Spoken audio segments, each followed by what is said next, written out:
చైతన్య గారు అనగానే మనకు నాగేశ్వరరావు గారు తర్వాత నాగార్జున గారు, నాగార్జున గారి తర్వాత చైతన్య గారు, అన్నపూర్ణ స్టూడియో, అటువైపు వెంకటేష్ గారు, సురేష్ ప్రొడక్షన్స్, ఇంత పెద్ద స్ట్రక్చర్ ఉంది ఆయన వెనకల.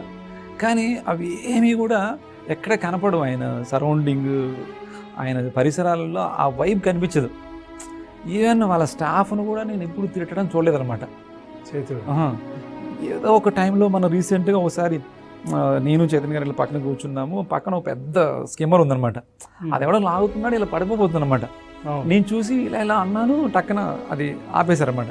ఆపేయగానే వాళ్ళ అసిస్టెంట్స్ అక్కడ దూరంగా ఉన్నారు. చూసుకోవచ్చు కదరా అన్నాడు ఆయన. అంటే దానికి ఇంక గట్టిగా అరవాలి ఎవరన్నా.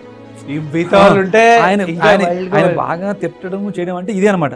చూసుకోవచ్చు కదా అంటాడు అనమాట. చూసుకోవచ్చు అంటే అది పెద్ద తిట్టు కింద ఇంకా. అవును, అంటే అట్లాంటి వ్యక్తి అనమాట. కాబట్టి నాకు అతను కూడా చాలా బాగా, అంటే ఒరిజినల్ రియల్ హీరో అనిపిస్తారు వాళ్ళు. ఇంకోటి అంటే